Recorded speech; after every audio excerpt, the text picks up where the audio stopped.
नमस्कार, मी ॲडव्होकेट शंकरराव वानखेडे आज आलेलो आहे चिंचोलीमध्ये मच्छी मार्केटमध्ये। आज या मच्छी मार्केटमध्ये आलो असता या मार्केटमधील बऱ्याच व्यापाऱ्यांची मी प्रतिक्रिया घेतली की काय आहे मच्छी मार्केट, मच्छी काय असते आणि त्यांना प्रतिसाद कसा असतो, नागरिकांमध्ये त्याचा काय संबंध आहे, या सगळ्या गोष्टी आपल्यासमोर येणार आहेत। तर आज आमचे मित्र व बंधू मान्य श्री कैलास वानखेडे हे आलेले आहेत, तसेच आमचे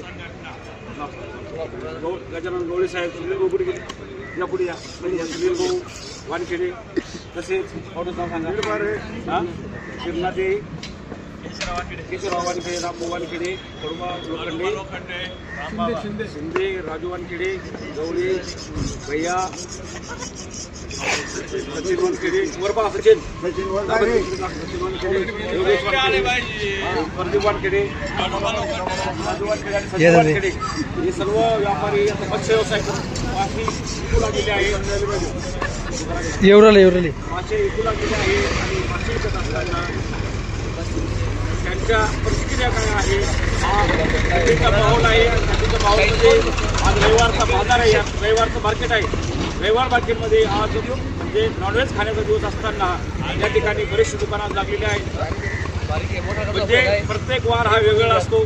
सोमवारी तुम्हाला इथे एक अर्ध दुकान दिसेल आणि त्यासाठी आमचं वैशिष्ट्यपूर्व रामभाऊ वानखेडे हेच सोमवार दुकान लावता, शनिवारी ते दुकान लावता आणि उपवासवार पाहून कधी दुकान बंद असेल तर रामभाऊ वानखेडे यांचं राहायचं। परंतु त्याच्या व्यतिरिक्त जे खायचे दिवस असतात म्हणजे रविवार असो, मंगळवार असो, बुधवार असो या शुक्रवार असो या ठिकाणी जवळपास सगळेजण मासे व्यवसाय करतात। मग मासे व्यवसाय करत असताना मासे आणायचे कुठून, विकायचे कुठे आणि मग धरणाला जायसाठी काय परिस्थिती आहे, तर मित्रांनो सकाळी 4 वाजता हे लोक उठतात आणि जे काही कच्चं घरामध्ये शिळपाचं असतं ते खाऊन नाश्ता पाणी करून सकाळीच मोटरसायकलवर आपलं सामान घेऊन तळ्यावर जातात। 10-15 किलोमीटर दूर जाऊन त्या इतक्या थंडीमध्ये सुद्धा तेवढ्या थंडीत सकाळी 4:30 वाजता 6 वाजता 7 वाजता पाण्यात उतरतात, जाळे टाकतात। जाळे टाकल्यानंतर त्या जाळ्यामध्ये मासे लागेपर्यंत आजूबाजू परिसरात फिरतात। 1-2, 3 घंटे 4 घंटे वाट पाहता आणि त्यानंतर पुन्हा थंडगार पाण्यामध्ये ते मासे पकडण्यासाठी, जाळे जमा करण्यासाठी त्या ठिकाणी ते थांबतात। तर परिस्थिती काय आहे, परिस्थिती अशी आहे की आपल्याला सकाळी 10 वाजता सुद्धा आंघोळ करायची असेल तर आपण गरम पाणी आंघोळ करतो आणि हे मत्स्य व्यवसाय हे सकाळी 6 वाजेला पाण्यात उतरतात। कुठल्या प्रकारचे यांच्याकडे सरकारी जे अवजार पाहिजेत किंवा वाहन पाहिजेत किंवा ज्या पद्धतीने नावा पाहिजेत त्या नावा नसता, यांनी देशी जुगार करून टायरांमध्ये हवा भरून त्या टायराला चांगल्या प्रकारमधलं दोरी बांधून त्याच्यावर टिक्की केलेली असती किंवा थर्मोकॉल लावून त्याला टिक्की बनवतात आणि त्या टिक्कीच्या माध्यमातून त्यातून जाळे घेऊन ते व्यवस्थित आपले जाळे घेऊन पाण्यात उतरतात। पाण्यात उतरताना त्यांना कुठल्या प्रकारची भीती राहत नाही, पाण्यामध्ये साप आहे का, काही इच्छू आहे का, काय कुठला आहे का, कुठल्या प्रकारच्या भीतीनं वाजवतात 100% पाण्यामध्ये जातात आणि माल काढण्याचा प्रयत्न करतात, माल सोडण्याचा प्रयत्न करतात, मच्छी मारण्याचा प्रयत्न करतात आणि अशा परिस्थितीमध्ये बऱ्याचशा प्रमाणामध्ये 2 बोटी, 3 बोटी, 1 बोटी, 4 बोटी, 10 बोटी अशा प्रकारचे जाळे असतात। त्याच्या प्रकारचा माल लागतो। तर त्यामध्ये बऱ्याच प्रमाणामध्ये जे साप असतात ते मासे खाण्यासाठी त्या जाळ्याच्या आजूबाजूला येतात, ते सुद्धा गुंततात आणि त्यांना मासे काढत असताना ते साप सुद्धा बऱ्याच काढावं लागतात आणि अतिशय डेंजर परिस्थिती असते। बऱ्याच टायमाला बऱ्याच या मत्स्य व्यावसायिकांना मत्स्य पकडणाऱ्या व्यक्तीला साप चावतो तर ते देशी जुगार करून तिथेच त्याला मिटवण्याचं काम करतात। म्हणजे लीडर आणि एकदम भरभक्कम अशा प्रकारचं यांची हिमतीला तोंड द्यावं लागणार आहे, कारण की इतकं सोपं नाही आहे। जर एखाद्या व्यक्तीला मासे व्यवसाय करत असेल तर त्याला मासे पकडता आली पाहिजेत। मासे पकडता येत असताना त्याला त्या जाळे सोडता आले पाहिजे, जाळ्यातून माल काढला गेला पाहिजे, त्यांना त्या आजूबाजूला काही परिस्थिती खराब असते ते सांभाळलं पाहिजेत। बऱ्याच ठिकाणी ज्या ठिकाणी मासेदार असतात त्या ठिकाणी अडचण असते, पण त्या अडचणीच्या ठिकाणी सुचवून यांना मासे पकडावं लागतात। तर इतक्या डेंजर कंडिशनमध्ये यांना हा व्यवसाय करावा लागतो आणि हा व्यवसाय करत असताना पुन्हा सकाळीचा जर कधी व्यवस्थित मॅच झाला, वेळ कधी मॅच झाला तर ठीक आहे, वेळ जर कधी मॅच नाही झाला आणि जर कधी लेट जर कधी झालं तर तो माल इकत सुद्धा नाही, तो माल सडला जातो, मग तो माल फेकला जातो, मग त्याच्यावर पुन्हा लॉस येतो आणि ज्या धारणामधून माल सोडला जातो तिथं पैसे म्हणजे कुठल्याही प्रकारचं फुकटीचा प्रकार नाही आहे, पैसे सुद्धा इथं खर्च करावे लागतात। तर अशा परिस्थितीमध्ये हा मत्स्य व्यवसाय आहे आणि सर्व लोक असा हा मत्स्यव्यवसाय धंदा आहे आणि या मत्स्यव्यवसायिकांना म्हणजे हे सगळं करत असताना माशी काय असते ती कशी पण तयार करायची, त्यातून काय मार्केट काढून फेकायचं, कोणतं चांगलं करायचं, कसं कावलं काढायचं हे सुद्धा यायला पाहिजे, बोलता आला पाहिजे, दिसावा आला पाहिजे. एक नाही 12 भानगडी या लोकांना असताना यांना हा व्यवसाय करावा लागतो. बरोबर, एवढंच काम काय याच्यात. तर अशा पद्धतीचा हा व्यवसाय या लोकांचा आहे. आता सुनील भाऊ स्वतः प्रॅक्टिकल मासे व्यवसाय काय पुढे भैया हे पुढं. तर सुनील भाऊ तुम्ही मत्स्य व्यवसाय करता, तर काय परिस्थिती तुमची, कधी केव्हा उठता, कसं झालं तुम्ही? 4-4 वाजेला उठावं लागतं संडेमध्ये.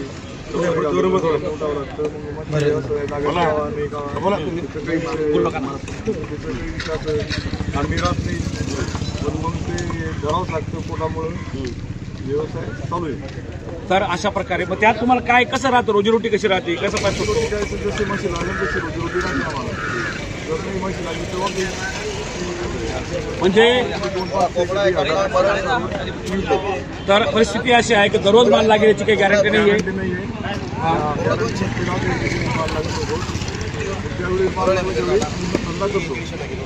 बरोबर. बरं किती वर्ष होऊन धंदा करता तुम्ही? 12-13 वर्षापासून धंदा करतो. त्याला ज्यादा आहे या धंद्यामध्ये कसरत ज्यादा आहे मग काही लोक भारी करत नाही. तर रामभाऊ आणखी बोला जरूर. तुम्ही किती वर्षापासून मासे धंदा करता?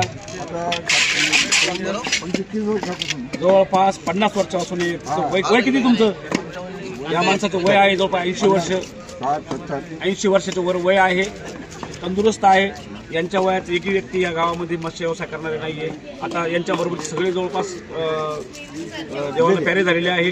परंतु रामभाऊ आजही तळ्यात उतरता, मासे धरता, मासे धरून मासे पकडण्याचं विकण्याचं सुद्धा काम करता. त्यांची नातू वगैरे बी करू लागलेली आहे, पण हे स्वतः सुद्धा करता. मग सांगायची परिस्थिती काय इथं तर रामभाऊ थंडीच्या परिस्थितीतून तुम्ही कसं पाण्यामध्ये उतरता? पाणी आज तुपावर उतरतो आम्ही पाण्यात. याला काही पर्याय तुमच्याकडे काहीच राहत नाही.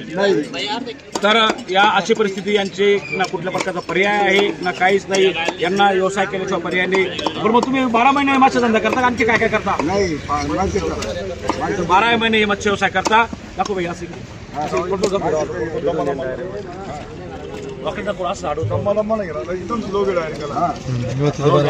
चालना ते चालायला घेतलं ना.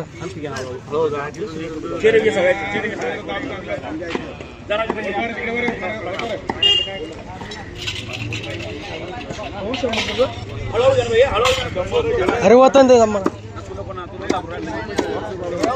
तर अशी परिस्थिती या मत्स्य व्यवसायाचे प्रॅक्टिकल काय असतं, मासे पकडणे काय असतं, मासे विक्री काय असते हे त्यांच्यामध्ये जाऊन आम्हाला दाखवायचं आहे. तर महाराष्ट्र सरकारला आमची विनंती आहे, हे जे मत्स्य व्यवसायिक आहे यांच्यासाठी अशा योजना काढल्या गेल्या पाहिजेत की थेट या मत्स्य व्यवसायिकांमध्ये त्यांना ती पोहोचली गेली पाहिजे. कारण कल्याणकारी योजना करताना या हे जे लोक आहे यांच्या कुठल्या प्रकारची शेती नाही आहे, तो दुसरा व्यवसाय नाही आहे. मग जर दुसरा व्यवसाय नाही आहे आणि शेती नाही आहे आणि जर कधी यांना नुसतं मत्स्य व्यवसायच करून पोट भरायचं आहे, यांच्यासाठी स्पेशल योजना काढली गेली पाहिजे. यांना सुद्धा त्या सामील करून घेतल्या गेल्या पाहिजे. प्रत्येक व्यक्तीला न्याय भेटला पाहिजे. त्या माध्यमातून मी आता ॲडव्होकेट शंकरराव मागील बऱ्याच वर्षापासून या भोई समाजाच्या ज्या समस्या आहेत त्या मांडत असतो आणि नागरिकांपर्यंत काय आहे नागरिकांच्या समस्या त्या जाणून घेऊन सरकारपर्यंत पोहोचण्याचं काम करत असतो. तर महाराष्ट्र सरकारला माझी विनंती आहे, भारत सरकारला माझी विनंती आहे की प्रॅक्टिकल व्यवसाय करणाऱ्या माणसांना सुद्धा सरकारच्या योजनांमध्ये सामील करून घेतलं पाहिजे आणि त्यांना कुठेतरी पुढची पातळी सामील करून घेऊन या देशाच्या मुख्य प्रवाहामध्ये आणण्याचं काम तुम्ही केलं गेलं पाहिजे. आता तुम्ही बघू शकता की कशा प्रकारचं यांना हे जे काम आहे काम करावं लागलं. आता हे तर हे भैया वानखेडे आहे. भैया वानखेडे मच्छी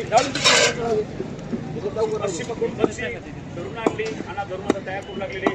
कशा प्रकारे मच्छी तयार करून नागरिकांना दिली जाते, गिराकांना दिली जाते.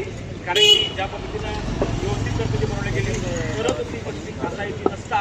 त्यातनं जर कधी करून त्यात राहिलं आणि व्यवस्थित घेतलं गेलं नाही तर ती चांगली मच्छी लागणारी मच्छी लागू शकते आणि तिला स्वाद येणार नाही.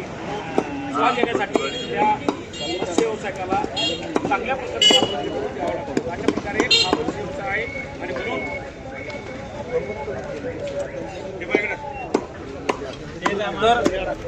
तर म्हणून या सर्व नागरिकांचा कुठेतरी विचार झाला पाहिजे.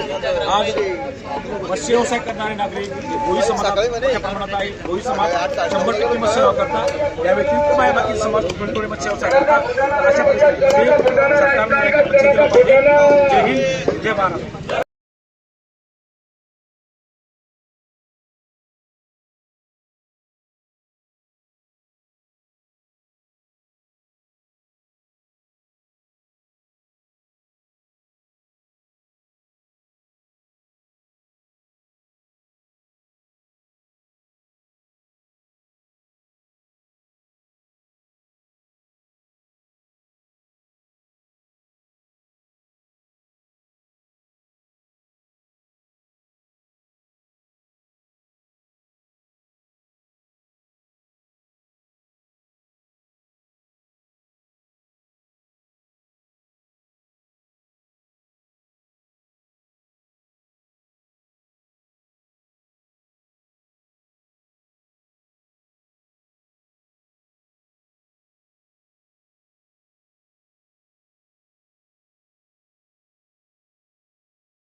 तर हा आहे मत्स्य व्यवसाय.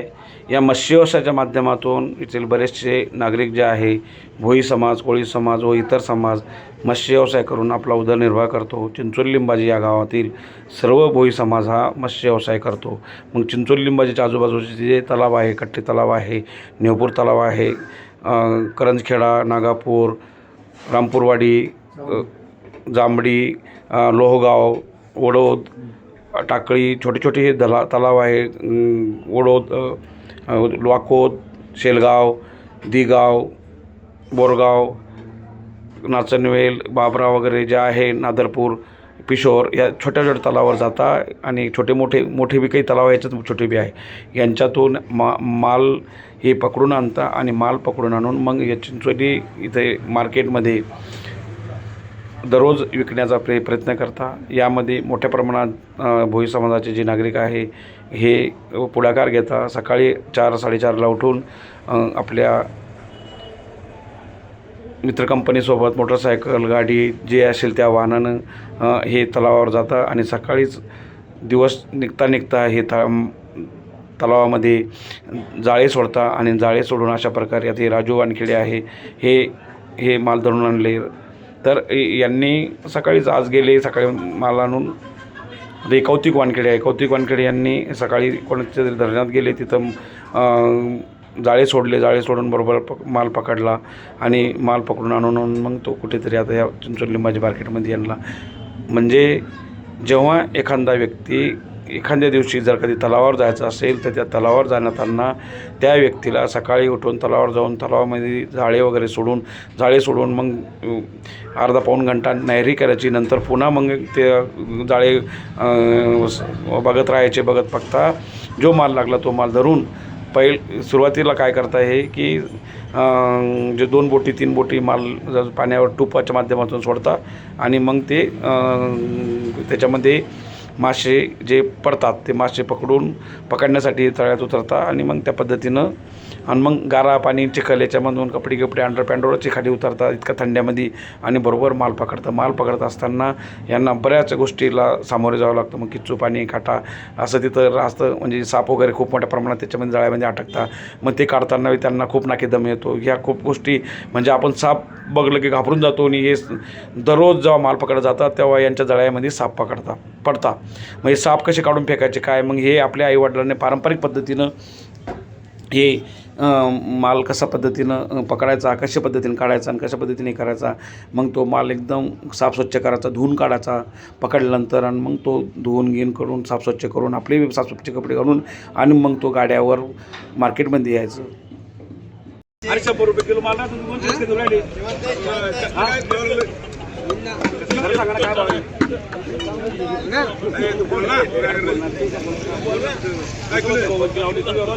अरे जिवंत माल येतो जिवंत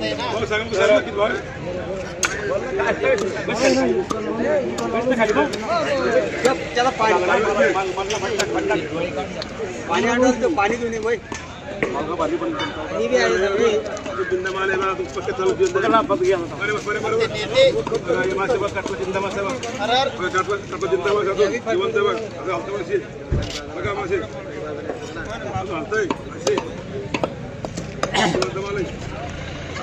भाऊ काय भाव आहे कोणती भाऊ सांगा ना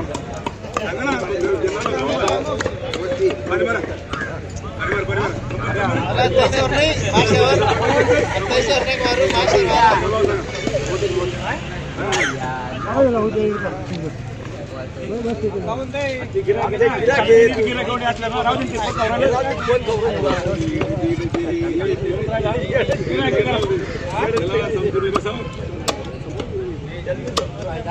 करने के बाद काय फायदा आहे वैयक्तिक आपल्याला त्याला काय करायचं पाणी आटून राहिला हो करने के बाद बंद करना आता गुडघे एवढं कमरावर पांढऱ्या छोट्या त्याला चालेल तुमचा व्हिडिओ चालेल ना. त्याला काय करता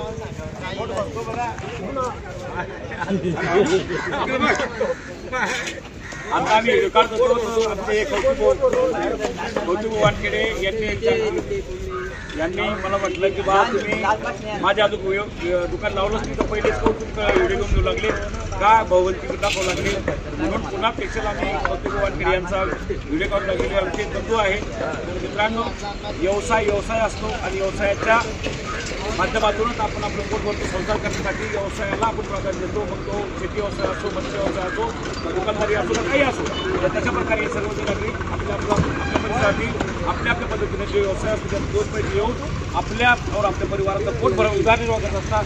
तर अशा प्रकारे यांनी मत्स्य आणि खेकडे वगैरे हे आणलेले आहेत. जवळून घ्या पुढे खेकडे जाळे तोडते म्हणा हो ना जाळे तुडून पळून जाते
तर अशा प्रकारे माल जेव्हा मार्केटमध्ये आणता तयार करून कशा पद्धतीनं हे सगळं ग्राहकांना भाव व्यवस्थित हे करून आणि मग अशा प्रकारे तयार करताना छोटे छोटे प्रोसेस असतात इतक्या बारीक पद्धतीने करता जेणेकरून त्यांना कुठेतरी मार्केटचं माहोल काय आहे या दृष्टिकोन समोर ठेवून हे जे व्यापारी आहे चांगले काम करता तर या पद्धतीने यांची काम करण्याची पद्धत आहे. बघू शकता तुम्ही की सुंदर पद्धतीने यांनी माशीवरचे जे खराब आहे घाण आहे ते काढून टाकू लागलेली आहे आणि खवले वगैरे काढून मस्त साफस्वच्छ करून त्यांचे पंख काढून आणि मग त्यांना साफस्वच्छ तयार करून आणि मग ते त्याला बारीक बारीक त्यांचे जे तुकडे करून आणि मग ते ग्राहकांना व्यवस्थित पन्नीमध्ये करून देत आहे.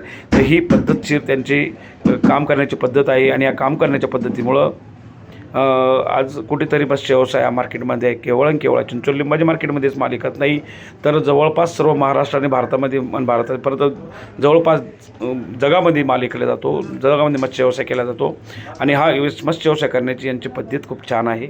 आणि या पद्धतीनं मी ॲडव्होकेट शंकर वानखेडे जेव्हा मार्केटमध्ये जातो तेव्हा या सगळ्या गोष्टीकडे लक्ष देतो. आता हे आमचा भैया वानखेडे आहे, भैया लक्ष्मण वानखेडे हा कशा पद्धतीने यांनी माल तयार केला चालणं म्हणजे यांचे वडीलसुद्धा तशाच पद्धतीचा माल व्यवसाय करताय आणि त्यांना मुलाला बी त्यांनी तशा पद्धतीत शिकवलं.